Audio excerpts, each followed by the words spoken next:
অস্ত্র আইনে এফআইআর আত্মসমর্পণ করে জামিন পেলেন মালা রায়। ভোটের গণনার দিন বিজেপি কর্মীদের উপর হামলার অভিযোগ ওঠে। অস্ত্র আইন সহ একাধিক ধারায় তৃণমূল সাংসদের বিরুদ্ধে এফআইআর দায়ের হয়। তৃণমূল সাংসদ তার ছেলে সহ 24 জনের বিরুদ্ধে এফআইআর দায়ের হয়। পার্থপ্রতিম ঘোষ আমাদের সঙ্গে এই মুহূর্তে রয়েছেন। পার্থপ্রতিম, একেবারে মালা রায়ের বিরুদ্ধে যে এফআইআর দায়ের হয়েছিল সেই মামলাতে আত্মসমর্পণ করে জামিন পেলেন মালা রায় এবং তার ছেলে। দক্ষিণ কলকাতার তৃণমূল সাংসদ মালা রায় এবং তার ছেলের বিরুদ্ধে সহ কিন্তু 24 জনের বিরুদ্ধে একটা মামলা হয়েছিল গত 4 তারিখ, অর্থাৎ যেদিন ফল ঘোষণা হয়। ফল ঘোষণার দিন সন্ধ্যেবেলা যেটা অভিযোগ, যে সাংসদ মালা রায় তার ছেলে সহ মোট 24 জন বিজেপি কর্মীদের বাড়িতে গিয়ে হামলা চালায়, মারধর করে বলে অভিযোগ। এবং সেক্ষেত্রে কিন্তু একাধিক ধারায় মামলা হয়, যার মধ্যে অস্ত্র আইন, সেই অস্ত্র আইনেও মামলা হয়। এবং এই যে মামলা, সেই মামলায় মালা রায় তার ছেলেকে নিয়ে এদিন আলিপুর আদালতে এসে আত্মসমর্পণ করলেন এবং দক্ষিণ কলকাতার তৃণমূল সাংসদ আত্মসমর্পণ করে জামিনের আবেদন জানান এবং একেবারে আত্মসমর্পণ করে জামিনের যখন আবেদন জানান, সেই শুনানির পরবর্তীকালে সাংসদ মালা রায় এবং তার ছেলেকে জামিন দিয়েছে আদালত। এবং মালা রায় ইতিমধ্যেই কিন্তু আদালত থেকে বেরিয়ে গিয়েছেন। এটি টালিগঞ্জ থানার মামলা এবং যে মামলায় কিন্তু বিজেপি কর্মীদের বিরুদ্ধে একবারে বাড়িতে গিয়ে মারধর, শ্লীলতাহানি, হুমকি, অস্ত্র আইন সহ একাধিক ধারায় মামলা হয়েছিল সাংসদ এবং তার সঙ্গীদের বিরুদ্ধে, এবং সেই মামলাতে কিন্তু জামিন হয়েছে কিছুক্ষণ আগে আলিপুর আদালত থেকে। ধন্যবাদ পার্থ। ইডির উপর হামলা কাণ্ডে বা গ্রেফতার শেখ শাহজাহান ঘনিষ্ঠ দুই তৃণমূল নেত্রী। দক্ষিণ 24 পরগনার সোনারপুর এলাকা থেকে গ্রেফতার করা হলো তাদের। সন্দেশখালী 1 নম্বর পঞ্চায়েত সমিতির সভানেত্রী সবিতা রায়, তাকে গ্রেফতার করা হয়েছে এবং সন্দেশখালী 1 নম্বর পঞ্চায়েত সমিতির কর্মাধ্যক্ষ মিঠু সর্দারকেও গ্রেফতার করা হয়েছে। 2024-এর 5ই জানুয়ারি রেশন দুর্নীতি তদন্ত গিয়ে শেখ শাহজাহানের অনুগামীদের হামলায় আহত হয়েছিলেন ইডি আধিকারিকরা। আর সেই ঘটনার পর থেকে বেশ কিছু শেখ শাহজাহান ঘনিষ্ঠ পলাতক ছিলেন।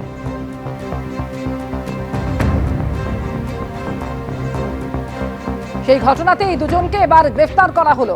ইডির উপর হামলাকাণ্ডে গ্রেফতার শেখ শাহজাহান ঘনিষ্ঠ দুই তৃণমূল নেত্রী। এদের মধ্যে একজন হচ্ছেন সন্দেশখালী 1 নম্বর পঞ্চায়েত সমিতির সভানেত্রী সবিতা রায় এবং আরেকজন হচ্ছেন মিঠু সর্দার, যিনি সন্দেশখালী 1 নম্বর পঞ্চায়েত সমিতির কর্মাধ্যক্ষ। 2024-এর 5ই জানুয়ারি রেশন দুর্নীতি তদন্ত গিয়ে শেখ শাহজাহানের অনুগামীদের হামলায় আহত হয়েছিলেন ইডি আধিকারিকরা। আর সেই মামলাতেই গ্রেফতার করা হলো এই দুজনকে।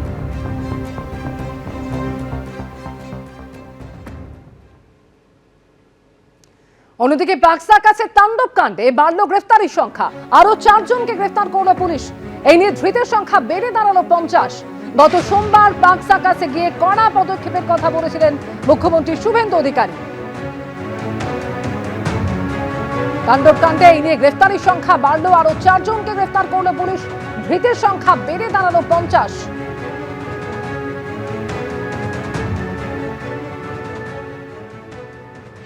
ল এনফোর্সমেন্ট জন্য মানুষের সহযোগিতা দরকার আছে। এইখানে যে অ্যারেঞ্জমেন্ট দেখছেন, পুলিশ অ্যারেঞ্জমেন্ট, এই বাদ দিয়ে এটা তো ভিজিবল আছে যে বাইরে থেকে দেখতে পাচ্ছেন, কিন্তু আমরা কমিউনিটির সঙ্গে সিরিয়াস ডায়ালগ করছি, আগেও করব, কথাবার্তা বলবো। অনেক জিনিস আছে যেটা হয়ে আসছে বা হয়ে থাকছে, কিন্তু আইনের প্রশ্ন যখন উঠবে তখন সবারই দায়িত্ব আছে, প্রত্যেকটা সিটিজেনের দায়িত্ব আছে ওটা সুষ্ঠুভাবে পালন করা। তখনই কিন্তু সোসাইটিতে অর্ডার আমরা মেনটেন করব। আমাদের একটা পার্ট আছে, কিন্তু সাধারণ মানুষের একটা বড় পার্ট আছে। চলেছি মনের খবরে। বিধাননগর পুরসভার মেয়র পরিষদ দেবরাজ চক্রবর্তী ঘনিষ্ঠ এবার গ্রেফতার করা হলো দেবরাজ ঘনিষ্ঠ অমিত চক্রবর্তী ওরফে ননিকে। বিজেপির বিজয় মিছিল থেকে ফেরার পথে প্রমোটারের উপর হামলার অভিযোগ রয়েছে তার বিরুদ্ধে, আর সেই অভিযোগে গ্রেফতার করা হলো অমিত চক্রবর্তী ওরফে ননিকে।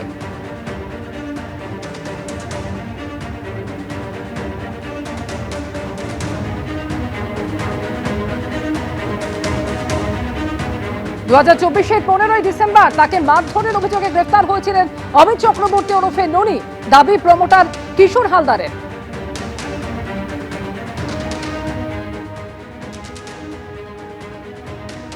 2024 সালে ডিসেম্বর মাসে 15 তারিখ আমাকে রিভলভার দিয়ে এই ননি মেরেছিল। তারপরে দীর্ঘ 2 মাস পরে তাকে ব্যাঙ্গালোর থেকে অ্যারেস্ট করা হয়েছিল, কিন্তু সমরেশ চক্রবর্তীকে টিক্কি খুঁজে পায়নি পুলিশ। আর তারপরে এবার এই 10 তারিখে আমার পরে সমরেশ লোকজন দিয়ে অ্যাটাক করে যুবক সংঘ ক্লাবের পাশে। তারপরে 15 তারিখে আমি কমপ্লেন করি, 15 তারিখে 2 ঘন্টার মধ্যেই পুলিশ অ্যারেস্ট করে। মানে এখনকার প্রশাসন খুব সুন্দর কাজ। এই ঘটনাতে এখনো পর্যন্ত 3 জন গ্রেফতার হয়েছে, কাউন্সিলর সমরেশ চক্রবর্তী, হেমন্ত চৌধুরী বলে একজন এবং এই অমিত চক্রবর্তী। কমপ্লেনে কি আরও কেউ ছিল সেদিনকে যারা আপনার উপর অ্যাটাক করেছিল? হ্যাঁ, কমপ্লেনে আরও নাম ছিল, ঠিক আছে। তাদের নামগুলো আমি পার্টিকুলারলি এখন বলতে পারবো না, সেগুলো থানায় দেওয়া আছে। অমিত চক্রবর্তী কি মানে তৃণমূল কর্মী ছিলেন?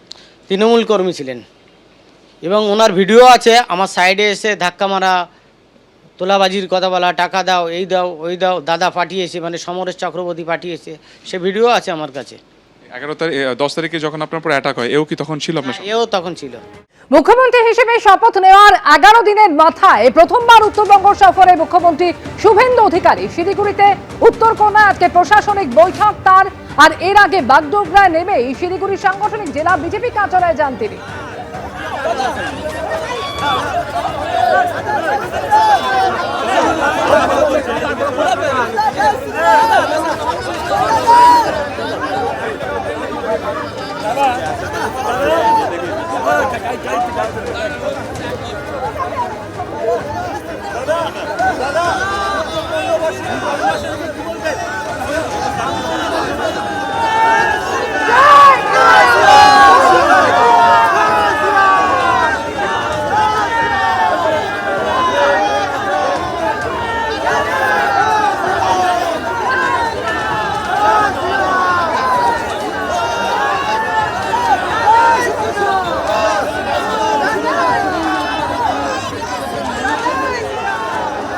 উত্তরবঙ্গে পৌঁছানোর পরে আগামী 1 বছরের মধ্যে মানুষের প্রতিশ্রুতি পূরণের আশ্বাস দিলেন মুখ্যমন্ত্রী শুভেন্দু অধিকারী। তিনি বললেন, সংকল্পপত্রে যা যা বলেছি নির্দিষ্ট সময়ের মধ্যে তা পূরণ করব, আগামী 1 বছরের মধ্যে মানুষকে দেওয়া কথা পূরণ করব বললেন মুখ্যমন্ত্রী।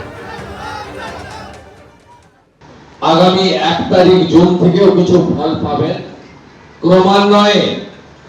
আগামী 3 মাস, আগামী 6 মাস, আগামী 1 বছরের মধ্যে আমরা আমাদের মানুষের কাছে দেওয়া কথা আমরা পূরণ করব।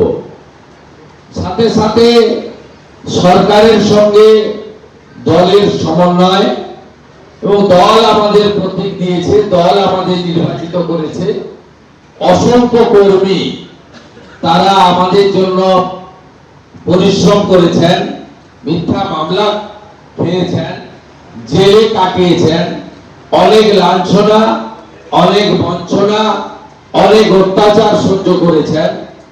কেন্দ্র এবং রাজ্য সরকারের বহু কর্মসূচি থেকে সেই মানুষগুলোকে শুধু বিজেপি করার অপরাধে, গেরুয়া পতাকা হাতে রাখার অপরাধে, মাথায় টিকা বা গলায় তুলসীর মালা বা বিবাহিত মহিলাদের শাঁখা পলা সিঁদুর পরার অপরাধে তাদেরকে বঞ্চিত করে রাখা হয়েছে, ধর্ম পালনে বাধা দেওয়া হয়েছে। এখানে একে অপরের বিরুদ্ধে লড়িয়ে দেওয়ার অপপ্রয়াস বিগত দিনে রাজ্য সরকার করেছে। পাহাড়ে জনগোষ্ঠীকে 11টি বোর্ডের মাধ্যমে বিভক্ত করার চেষ্টা করা হয়েছে। কখনো মতুয়া নমশূদ্রদের, আরাধ্য দেবদের, ভগবানদের অপমান করা হয়েছে, কখনো রাজবংশী সমাজকে অপমান করা হয়েছে। আপনারা সেটা দেখেছেন। আসুন আমরা এমন একটি স্বপ্নের সরকার তৈরি করি, যে সরকার এবং ভারতীয় জনতা পার্টি মানুষের প্রত্যাশা পূরণ করতে পারবে। আমরা চাই শুধুমাত্র ঝান্ডার পরিবর্তন, দলের পরিবর্তন, মুখের পরিবর্তন, ব্যক্তির পরিবর্তন নয়, আমরা চাই ব্যবস্থার পরিবর্তন হোক। এবিপি আনন্দ, এগিয়ে থাকে, এগিয়ে রাখে।